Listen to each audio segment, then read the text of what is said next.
Okay. ஆனா சொல்றா தேனி ஈஸ்வரனா, அப்புறம் சங்கரா, விஜயா இந்த இடத்துல அவங்க இந்த மாரி கன்டென்ட் பண்ண போறாங்கல்ல, அவங்கலாம் மிஸ்யூஸ் பண்ணிருவாங்களா? எனக்கு அதான் கேவலமா இவ்ளோ பார்த்து மூடு வருமா? அசிங்கமா இருக்கு. அவ பக்கத்துல உண்மைய சொல்ல பக்கத்துல உட்கார முடியல. பெர்ஃப்யூம் எல்லாம் நான் இருக்க மாட்டேன். அவ மேல ஸ்ப்ரே பண்ணி தான் கூட்டு போவேன் நானு. பிரஷ் பண்ண மாட்டா, குளிக்க மாட்டா, என் ஆஃபீஸ் நார வச்சுட்டா. வேற என்ன நம்ம சரி இன்னைக்கு தான் அடுத்தது வருவாளா தெரியாது. நான் ஆக்சுவலி ரூம் தான் அவளுக்கு ரெடி பண்ணலாம்னு நெனச்சேன். இருந்தாலும் ஓகே. ரிஸ்க் தான். ஏன்னா இவ மூஞ்சி பார்த்தா ரூம் யாரும் குடுக்க மாட்டாங்க. ஓகே. இல்ல இப்போ இவங்க கூட கன்டென்ட் பண்ண எல்லாருமே வந்து இவங்க கூட மிஸ்பிஹேவ் பண்ணவங்க தான். 100% அவ லவுட் ஸ்பீக்கர் பார்த்து தான் என்ட்ட பேசுறாளே!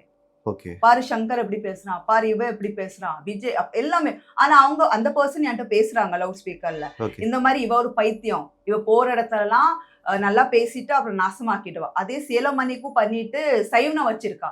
இல்ல இது அவங்கள வந்து கொலை பண்ற அளவுக்கு மோட்டிவ் இருந்ததா சொல்றாங்க ஆக்சுவலா. அதுதான் நான் சொல்றேன். சேலம் மணிய ஃபர்ஸ்ட் கொலை பண்ண ஸ்டார்ட் எப்படி ஆச்சுன்னு நான் வந்து சேலம் மணி கூட பண்றேன்ல.